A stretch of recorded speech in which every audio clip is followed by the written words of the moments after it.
The summer of 1943 found Lieutenant Fubashi at Tachikawa Airfield in Japan, preparing to unleash the second Ki-84 prototype. He confidently advanced the throttle, his eyes glued to the airspeed indicator as it surged past 387 mph, a velocity unmatched by any Japanese fighter to date. Below, engineers meticulously timed the Hayate's ascent, noting its impressive climb rate of 2,180 feet per minute, a figure that rivaled the famed P-51 Mustang. For the first time since the attack on Pearl Harbor, there was a palpable sense that Japan had conceived an aircraft capable of surpassing America's finest. This marvel of engineering boasted a formidable arsenal. 212 70mm machine guns, alongside two 20mm cannons, complemented by 65 5mm of armored glass for pilot protection. Powering this war machine was the Nakajima engine, a masterpiece generating 2,000 horsepower.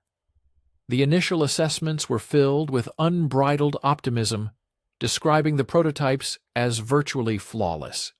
Consequently, the floodgates opened, and production orders poured in for thousands of units. However, the euphoria was short-lived. Just 18 months later, squadron leader Kobayashi submitted a starkly different report. Aircraft 1446 had been lost during landing due to a catastrophic gear collapse, with no enemy involvement. Soon after, another suffered a crippling engine failure at 15,000 feet, and yet another experienced brake failure during takeoff. By 1945, the very design that had performed flawlessly in testing could barely muster 250 mph in combat conditions. Japan had indeed designed a plane that could rival, perhaps even surpass, the P-51 Mustang, but tragically they lacked the manufacturing prowess to produce it when it mattered most. Please stay with us and watch the end of the video. We will be grateful for your like and subscription. Leave a comment about where you are from and what you think about the video topic. Even amidst this zenith of aeronautical innovation, subtle indicators of potential trouble began to surface. The He-45 engine, while a powerhouse, exhibited higher operating temperatures compared to its predecessors. Ground personnel observed that engine temperatures remained elevated for extended periods after flights, hinting at possible limitations in the cooling system that could pose significant challenges in tropical combat theaters.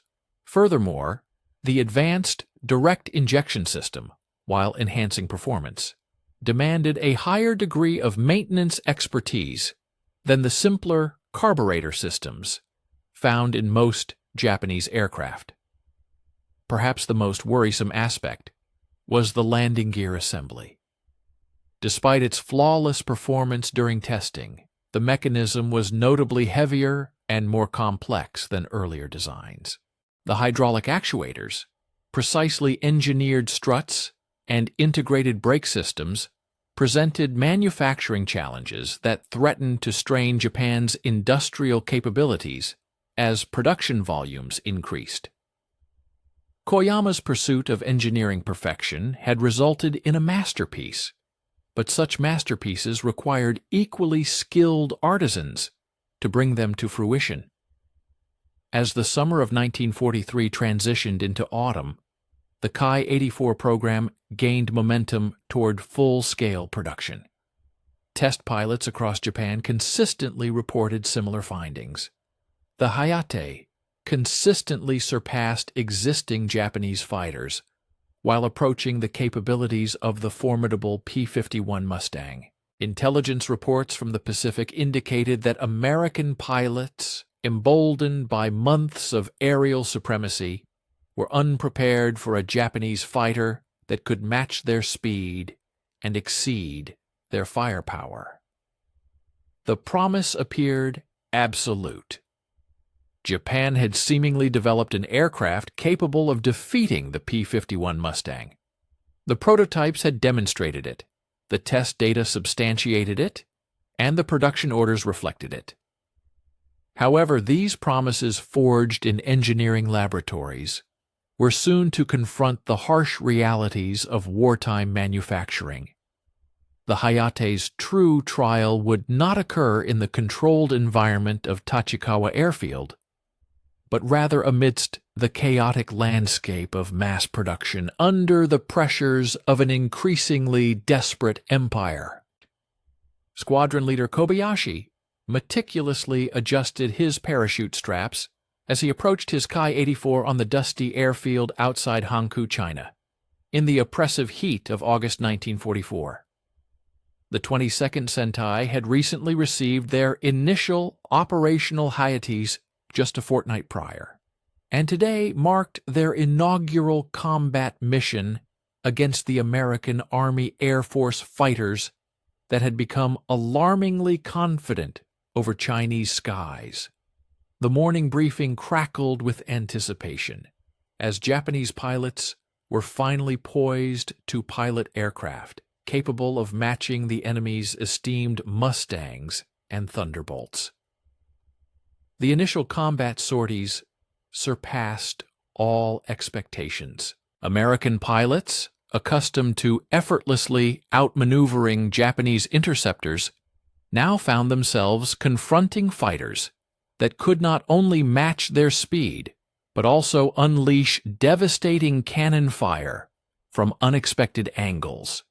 Lieutenant Sasaki's after-action report vividly captured the Americans' shock. Enemy formation scattered immediately upon visual contact.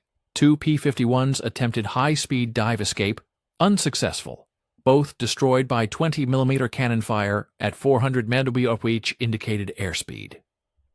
For a span of 3 weeks, the 22nd Sentai's Ki-84s instilled terror within American formations operating over central China. The psychological impact was immediate and profound. American bomber crews, who had grown accustomed to Japanese fighters lagging behind during their escape maneuvers, now faced interceptors capable of pursuing them at maximum velocity while delivering accurate fire. The tactical equilibrium that had favored American aviation since 1943 appeared to shift dramatically overnight. But Kobayashi began to discern troubling patterns emerging from these successful missions.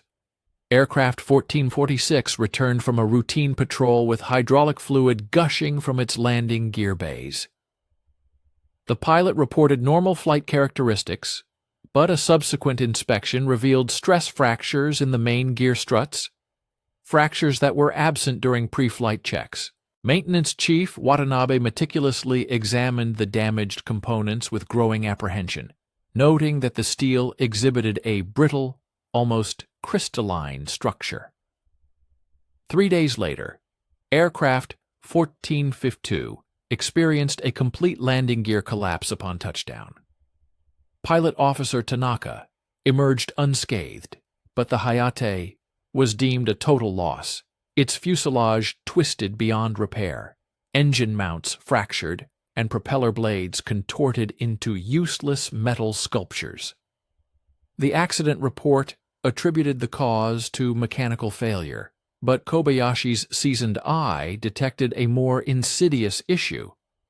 The quality of materials was inconsistent with the prototypes they had rigorously tested in Japan.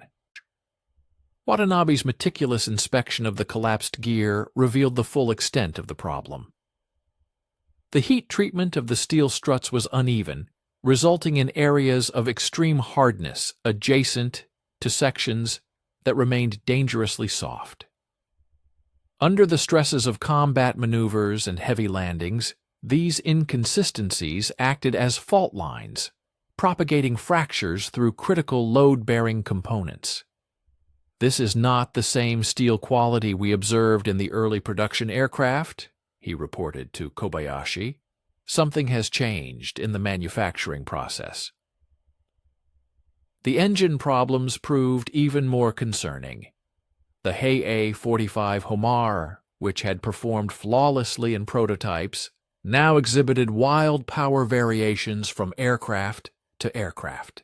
Lieutenant Yamada's fighter produced a mere 1,800 horsepower at takeoff, 200 less than the specifications demanded. Sergeant Pilot Ito's engine ran so hot that he was compelled to abort 2 missions when cylinder head temperatures exceeded safe limits.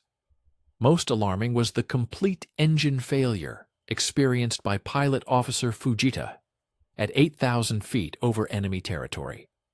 Only his skill and good fortune enabled him to glide back to friendly airspace and execute a dead-stick landing. Maintenance records unveiled the underlying crisis. Engines supposedly built to identical specifications varied by as much as 200 horsepower in actual output. Some Homar engines delivered their rated power smoothly across the entire operational envelope, while others suffered from rough running, overheating, or premature component failure. The precision manufacturing that had underpinned the prototype's exceptional performance was rapidly vanishing from production aircraft at an alarming rate. Please stay with us and watch the end of the video. We will be grateful for your like and subscription. If you will, tell us where you are from and what you think about the video topic in the comments. As September arrived, the operational readiness of the 22nd Sentai plummeted from an initial 80% to a concerning 65%. Planes that should have been ruling the skies over China were instead stuck on the ground, waiting for replacement parts that were either late or never arrived. Kobayashi was forced to carefully manage the few combat missions, choosing only the pilots who would operate the few remaining mechanically sound aircraft each day. This situation had a terrible impact on the morale of the pilots.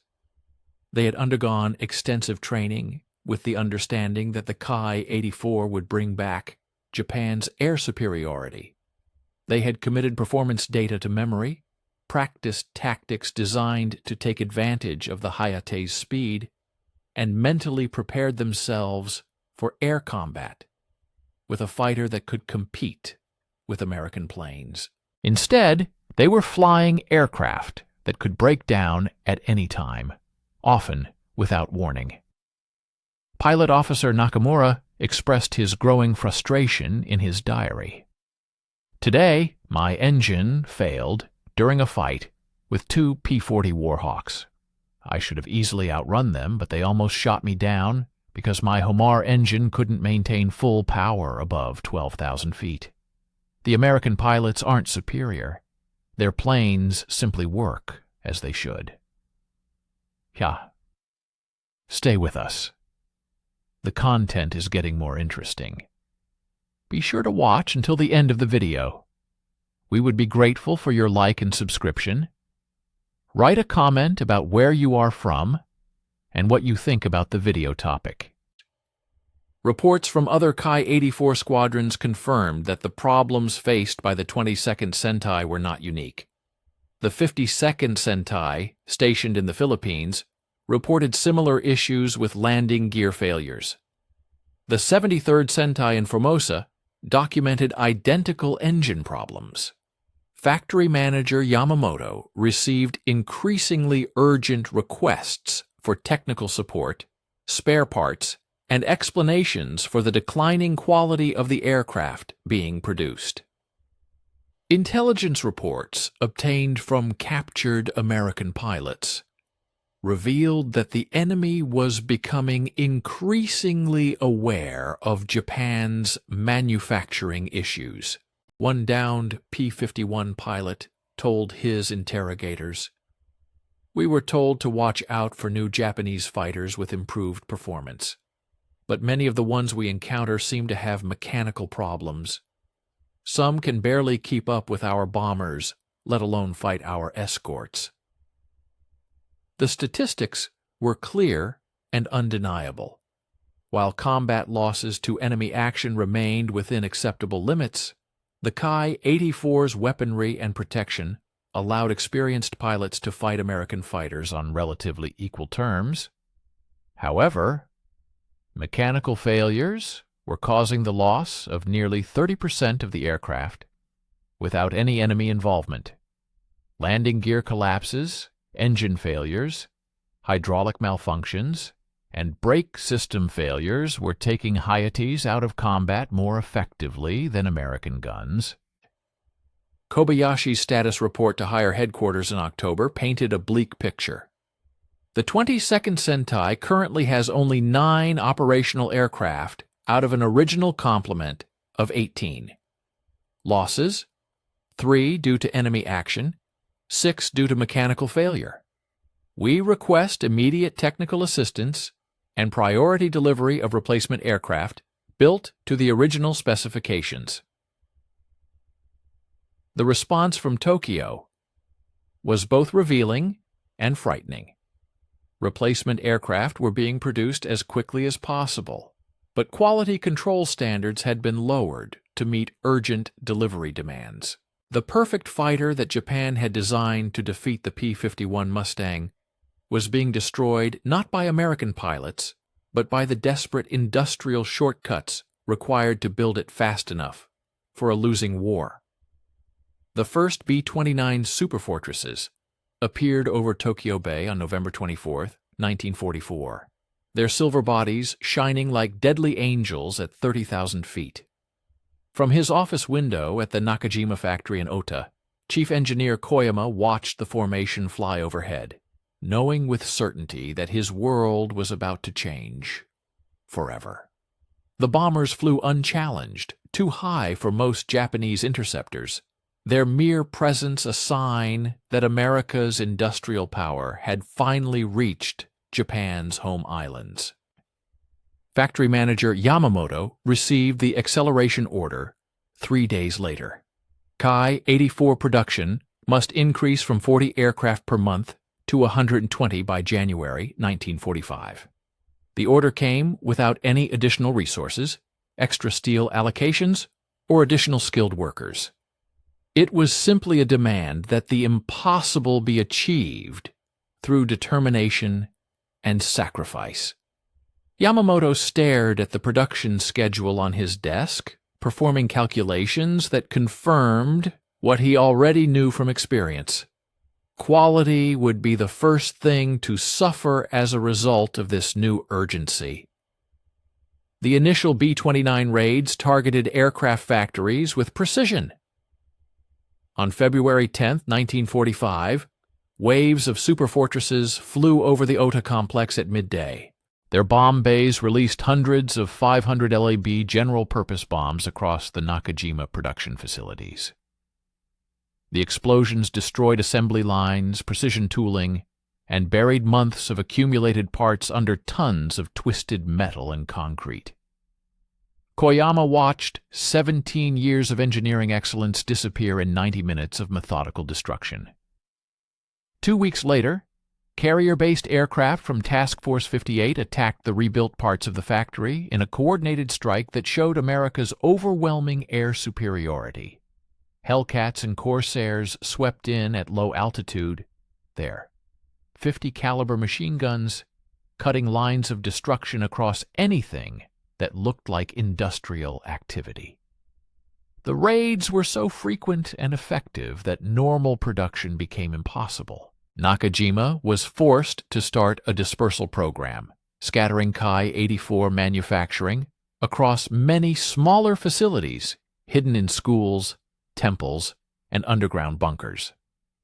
The dispersal strategy reduced production to less than 25% of what was needed, while also destroying quality control systems that had barely worked under normal conditions. Components made in a converted schoolhouse in Gunma Prefecture arrived at the final assembly, with dimensional tolerances that varied widely from specifications.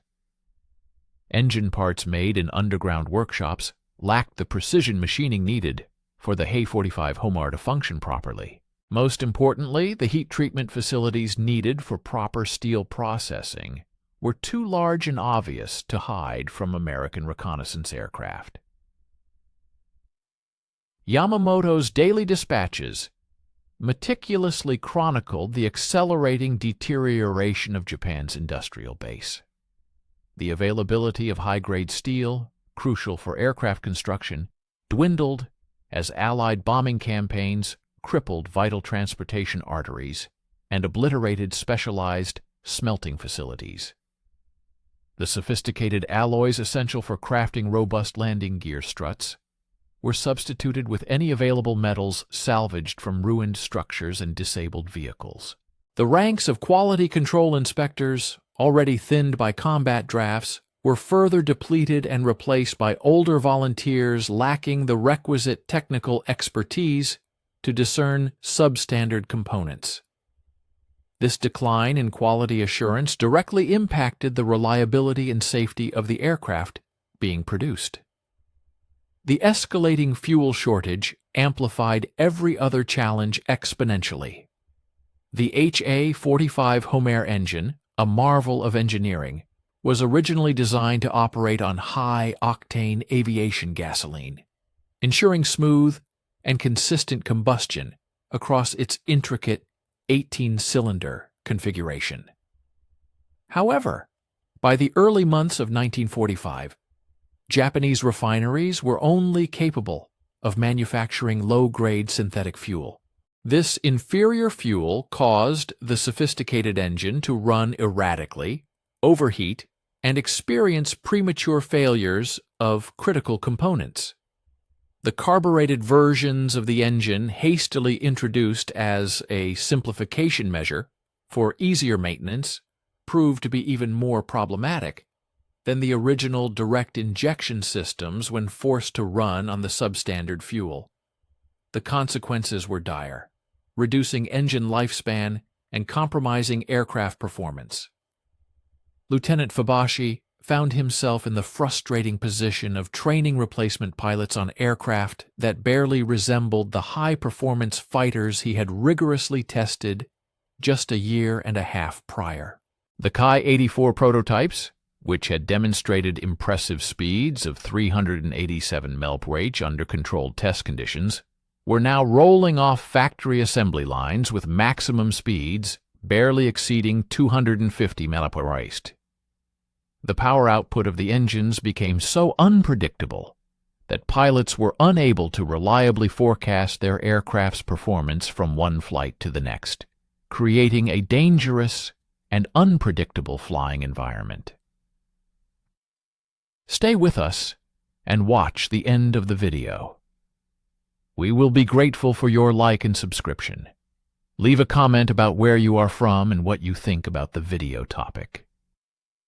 The devastating human toll of industrial collapse became starkly evident in the growing number of accident reports that piled up on Fubashi's desk each day.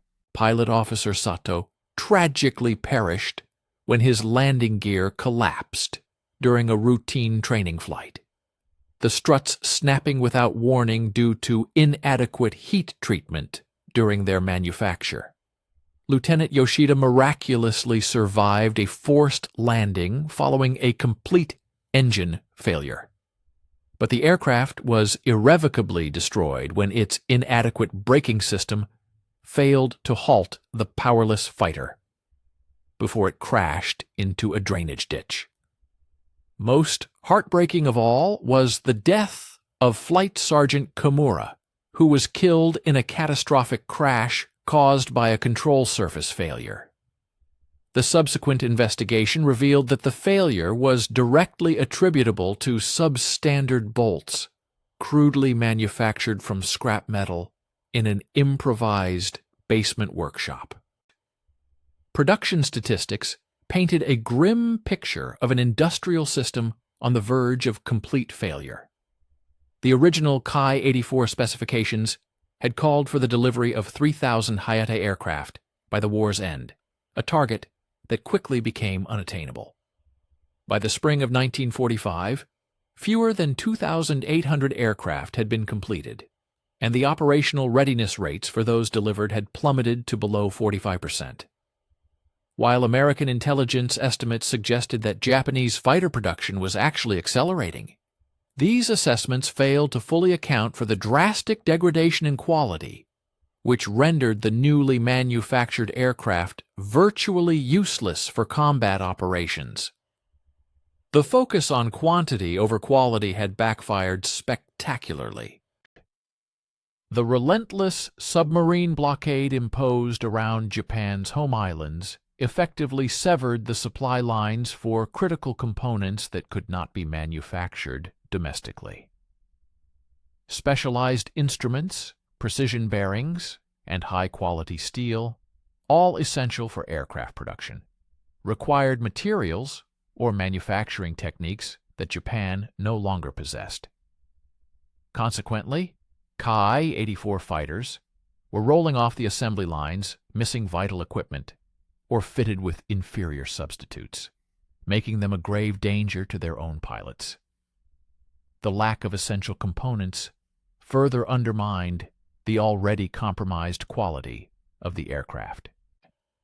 Squadron leader Kobayashi, temporarily reassigned to Kasumigara Air Base to train new pilots, watched helplessly as successive waves of replacement aviators struggled to master aircraft that bore little resemblance to the high-performance fighters they had been promised. Young men who had dedicated months to rigorously mastering the Ki-84's performance characteristics found themselves flying machines that responded unpredictably, suffered mechanical failures without warning, and could barely outpace the American bombers they were supposed to intercept.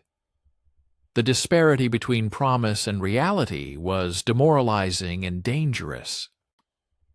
Underground factories represented Japan's final desperate gamble to sustain aircraft production in the face of relentless Allied bombing. Elaborate tunnel complexes carved into the sides of mountains housed assembly lines designed to produce 200 Ki-84 fighters per month, all while remaining concealed from American reconnaissance aircraft. However, these underground facilities suffered from critical deficiencies: inadequate ventilation for paint booths, insufficient lighting for precision work, and a lack of transportation infrastructure for efficiently moving completed aircraft to operational airfields. Most critically, they could not replicate the rigorous quality control systems that had made the original prototypes such exceptional fighters. The underground factories, while offering protection from air raids, could not overcome the fundamental problems plaguing Japanese industry. By April 1945, the widening gulf between design potential and manufacturing reality had become an insurmountable chasm. The very aircraft that had promised to restore Japanese air superiority had now become a greater threat to its own pilots than to the enemy. Factory manager Yamamoto's production reports meticulously documented this industrial tragedy. Japan possessed the advanced engineering knowledge to design and build world-class fighters, but it had irretrievably lost the manufacturing capability to produce them reliably. The confluence of Allied bombing, crippling material shortages, and unrealistic production quotas had transformed the Ki-84 from Japan's greatest aviation achievement into a stark symbol of industrial collapse. The invasion of Okinawa commenced at dawn on April 1, 1945, and within mere hours, the desperate reality of Japan's strategic position became undeniable.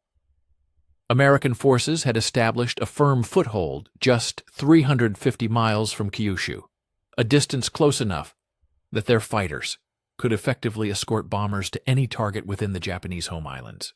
Squadron leader Kobayashi received orders that afternoon to prepare 11 Ki-84 fighters for a suicide mission against the American airfields being hastily constructed out of Okinawan coral, a perilous mission that would demand flawless performance from his aircraft over the longest overwater flight most of his pilots had ever attempted.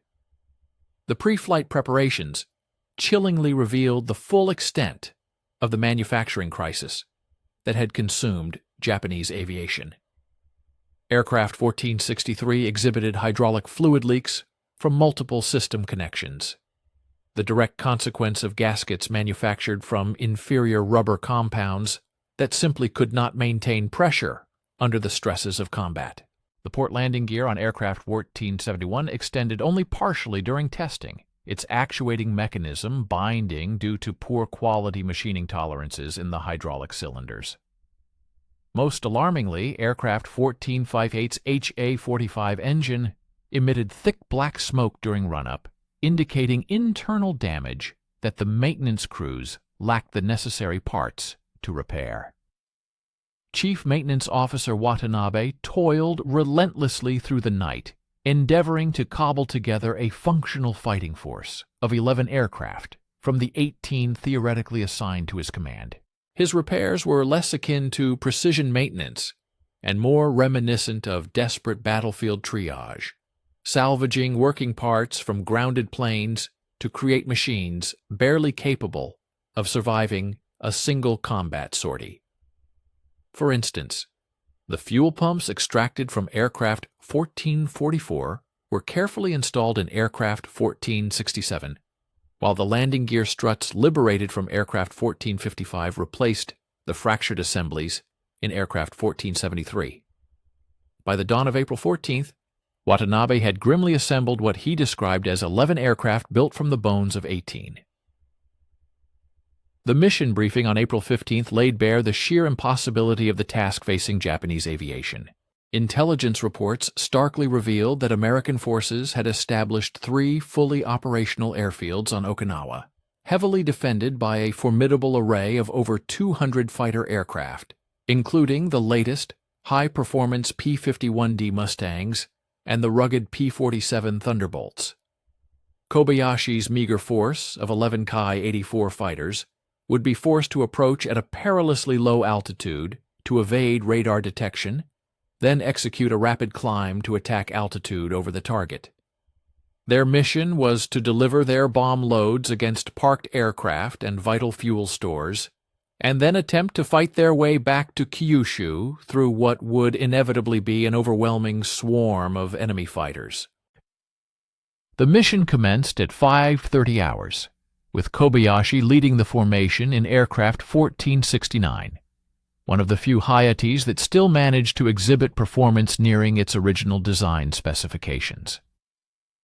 For the first hour, the flight proceeded without incident, the 11 fighters maintaining a tight formation as they skimmed just 50 feet above the wave tops. However, the persistent mechanical failures that had plagued Ki-84 operations throughout 1945 began to rear their ugly head even before the formation reached enemy airspace. Aircraft 1472, piloted by Pilot Officer Sasaki, began to emit a trail of white smoke at 6:45 hours as its engine commenced consuming oil at an alarming rate.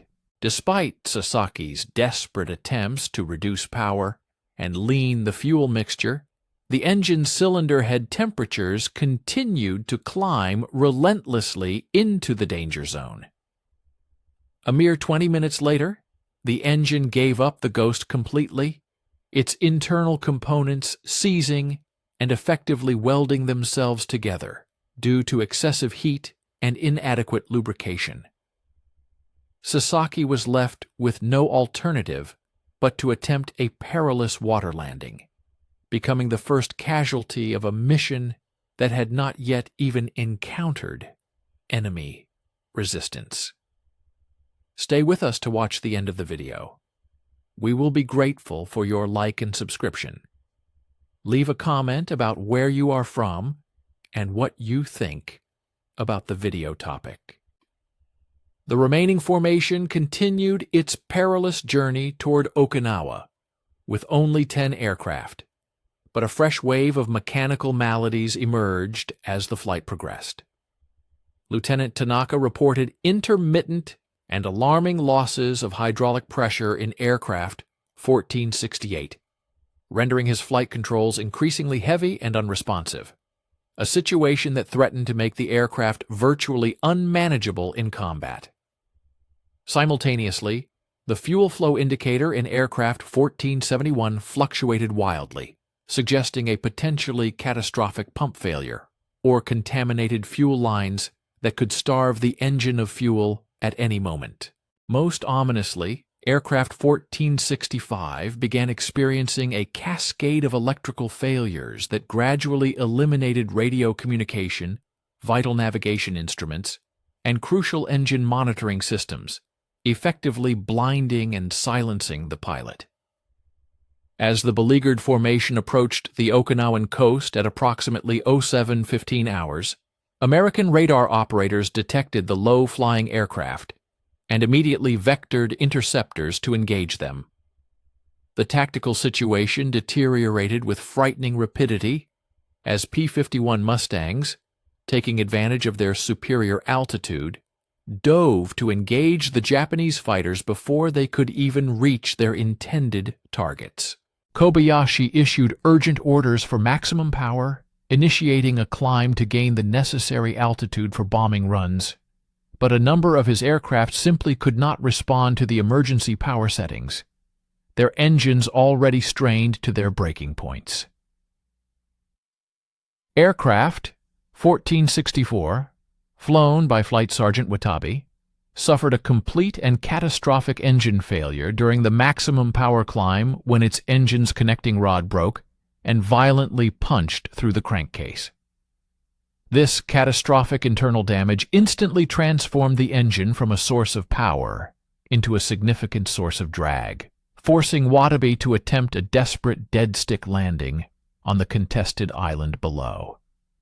A scenario with virtually no chance of survival. Simultaneously, aircraft 1467 experienced an inadvertent landing gear extension during the heat of the combat climb, a hydraulic malfunction that increased drag so dramatically that the fighter could no longer maintain formation airspeed, effectively turning it into a sitting duck. The actual attack against the American airfields devolved into a chaotic and desperate running battle, as mechanical failures crippled Japanese combat effectiveness far more effectively than enemy action. Lieutenant Yoshida managed to successfully drop his bombs on a fuel storage area, but was then forced to abort his strafing run when his 20mm cannons jammed due to faulty ammunition feed mechanisms. Pilot Officer Nakamura's aircraft suffered a complete loss of hydraulic pressure during his bombing run, rendering the controls so heavy and unresponsive that he could barely maintain level flight, let alone engage in any kind of combat maneuvering. The withdrawal from Okinawa rapidly transformed into a desperate race for survival, as American fighters relentlessly pursued the surviving Japanese aircraft back toward Kyushu. Aircraft 1473 suffered a brake system failure during its escape attempt, causing the wheel assemblies to lock and creating massive drag that made the fighter an easy target for the pursuing Mustangs. The electrical failures in aircraft 1465 finally culminated in complete instrument failure, forcing the pilot to navigate by dead reckoning while simultaneously fending off attacks from multiple enemy fighters. Of the 11 Ki-84 fighters that had launched on the mission, a mere 3 limped back to base, and even those were in dire condition. 2 of the returning aircraft suffered landing gear collapses during touchdown due to the inferior steel and inadequate heat treatment that had become the norm in late-war production. The mission's tactical results were essentially negligible, with only minimal damage inflicted on the American airfields, damage that was quickly repaired within hours. However, the strategic implications were devastating. Japan's most advanced fighter aircraft had proven utterly incapable of executing even basic combat operations due to rampant mechanical unreliability. Kobayashi's after-action report succinctly captured the complete breakdown of Japanese aviation capability. Mission effectiveness reduced to 0 due to mechanical failures exceeding combat losses by a ratio of 2.1. Aircraft that reached target area could not maintain formation or execute coordinated attacks due to individual system failures. Recommendation: suspend all Ki-84 combat operations until manufacturing quality control can be restored to acceptable standards.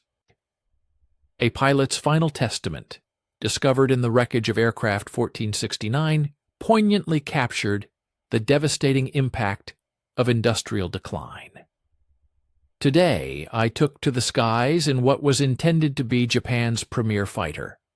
At 15,000 feet, the engine sputtered, and the landing gear warning light blinked incessantly. Upon landing, the left strut buckled instantly upon touchdown. This is not the aircraft we were promised during training. This is not the weapon that will secure Japan's survival. The atomic blast that leveled Hiroshima on August 6, 1945, obliterated not only a city but also the last vestiges of Japanese hope. Inside subterranean aircraft factories nestled within the mountains surrounding Nagoya, workers toiled to assemble Ki-84 fighters using components so deficient that the finished planes could hardly taxi, much less engage in combat. Factory manager Yamamoto traversed tunnels filled with partially assembled Hayates, their engines destined never to ignite, their landing gear certain to fail upon initial use, and their control surfaces fashioned from salvaged materials from bombed-out structures. The envisioned production rate of 200 aircraft each month had devolved into a bitter jest. The subterranean assembly lines yielded perhaps 30 fighters each month, half of which were immediately sidelined due to mechanical malfunctions detected during initial engine tests. The precise tooling essential for the HA-45 Homar engines had been lost during bombing raids months prior, supplanted by makeshift equipment incapable of sustaining the tolerances required for dependable operation. Workers who had once meticulously crafted components to within 1,000th of an inch now struggled to achieve dimensional accuracy measured in fractions of inches. Chief Engineer Koyama received reports from test facilities that documented the complete degradation of Ki-84 performance. The late production aircraft, theoretically identical to the 1943 prototypes, now struggled to attain maximum speeds exceeding 250 mm/s, a speed slower than the American P-40 Warhawk fighters, which had become obsolete since 1942. The Homar engines delivered power so inconsistently that pilots could not anticipate whether their aircraft would climb normally or struggle to maintain altitude, even in level flight. Lieutenant Fubashi found himself conducting acceptance flights on aircraft that only vaguely resembled the fighters he had evaluated 2 years prior. The cockpit instruments were crude imitations of the originally specified precision gauges, frequently providing readings so inaccurate that pilots relied more on intuition than data. The hydraulic systems constantly leaked, leaving puddles of fluid on hangar floors, creating hazardous conditions that made ground operations treacherous. Most tragically, the armament systems that once made the Ki-84 potentially superior to American fighters now jammed routinely due to ammunition produced from substandard materials in makeshift factories. The fuel situation deteriorated catastrophically as Japan's synthetic refineries endured repeated bombing attacks. The high-octane aviation gasoline that enabled the Homar engine to produce its rated 2,000 horsepower was replaced by crude substitutes that induced severe engine knock, overheating, and premature component failure. Pilots reported unpredictable power losses during flight, sometimes recovering after several minutes, but frequently forcing emergency landings that typically resulted in landing gear collapse due to the brittle steel employed in late war struts. Squadron leader Kobayashi, now tasked with defending the Tokyo area with whatever aircraft could be made airworthy, faced the impossible mission of intercepting B-29 bombers with fighters that could barely reach the altitudes where the superfortresses operated. His pilots, many of whom were teenagers with less than 50 hours of flight training, struggled to control aircraft whose flight characteristics fluctuated daily, depending on which components had been replaced with substandard substitutes during maintenance. The mechanical failure rate reached staggering levels by July 1945. Over 50% of Ki-84 fighters were grounded at any given time, awaiting parts that would never arrive, or repairs that could not be completed with available materials. Aircraft that did manage to take off faced a 20% probability of suffering critical system failures during flight. Failures that often proved fatal to pilots who lacked the experience to handle emergencies in an aircraft whose backup systems had also been compromised by poor manufacturing quality. The arrival of American technical personnel in Japan following the surrender revealed the full extent of the engineering tragedy that had befallen the Ki-84 program. Captain Chuck Morrison, a test pilot assigned to evaluate captured Japanese aircraft, approached the examination of a late production Hayate with the methodical professionalism that characterized American technical intelligence efforts. His initial assessment, based purely on visual inspection, noted numerous manufacturing defects that would have been rejected immediately in American production facilities. Morrison's flight test of the captured Ki-84 using high-octane American aviation fuel produced results that stunned both American and Japanese observers. With proper fuel and basic maintenance to correct the most obvious mechanical problems, the fighter achieved a maximum speed of 426 mph, within 11 mph of the P-51 Mustang's top speed. The climb rate improved dramatically to over 3,000 feet per minute. Most remarkably, all systems functioned as originally designed when provided with quality components and proper maintenance procedures. The post-war revelation was devastating in its implications. Japan had indeed designed a fighter capable of matching or exceeding American aircraft performance. The Ki-84's fundamental engineering was sound. Its aerodynamics were efficient, and its power plant was potentially superior to anything America produced when properly manufactured and maintained. The failure was not conceptual, but industrial. Japan's manufacturing capacity had collapsed under the pressure of total war, making it impossible to build the aircraft their engineers had designed. Please stay with us and watch the end of the video. We would be grateful for your like and subscription. What do you think about this video? Where are you from? Let us know in the comment section below. The engineers had conceived. Fubashi observed Morrison's evaluation flights with a complex blend of professional respect and deep sorrow. The American pilot was maneuvering the Ki-84 with the same finesse that Fubashi himself had employed when test flying the prototypes back in 1943. The aircraft exhibited a smooth power delivery, highly responsive controls, and an overall performance that validated the initial high expectations surrounding the project. "Our design was fundamentally sound," Fubashi commented, watching Morrison put the fighter through its paces. "Regrettably, we lacked the capacity to produce it effectively when it mattered most." American technical teams, through detailed statistical analysis, brought to light the magnitude of the industrial disaster.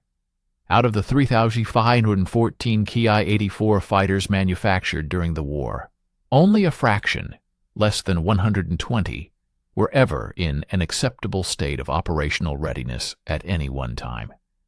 The number of aircraft lost due to mechanical faults surpassed those lost in combat against enemy forces by an alarming ratio of almost 2-to-1. This aircraft, which was originally intended to re-establish Japanese air dominance, instead became an emblem of industrial breakdown under the overwhelming demands of total war. Factory manager Yamamoto, in an interview with American investigators, shed light on the series of escalating failures that ultimately undermined the production quality of the Ki-84. He cited factors such as the bombing of facilities specializing in precision tooling, the drafting of skilled laborers into combat roles, the use of substandard materials as substitutes, and the imposition of unrealistic production quotas. These factors coalesced into a perfect storm of manufacturing challenges. We were fully aware that we were producing defective aircraft, he confessed, but the alternative was to halt aircraft production altogether. The single Ki-84 that remained intact after the war serves as a poignant reminder of engineering excellence undone by industrial limitations. On display at the Toko Heiwa Kinenkan Museum in Kiran, this preserved fighter embodies both the zenith of Japanese aviation design and the devastating consequences of attempting to mass-produce high-precision aircraft under the duress of wartime conditions. Visitors to the museum, often unaware of the fighter's intricate history, see only a streamlined aircraft that seems more than capable of holding its own against any contemporary fighter, which, under optimal conditions, was entirely accurate. The Ki-84 narrative has become a defining case study illustrating the critical distinction between engineering genius and manufacturing capability. Japan's engineers had conceived a fighter capable of outperforming the P-51 Mustang. However, their industrial infrastructure, crippled by the strains of total war, proved incapable of manufacturing that fighter in sufficient numbers when the nation desperately needed it. Please stay with us and watch the end of the video. We will be grateful for your like and subscription. I'm writing from California, and I found this video topic incredibly insightful. It highlights the crucial interplay between innovative design and practical manufacturing capabilities, something often overlooked in discussions of technological advancement.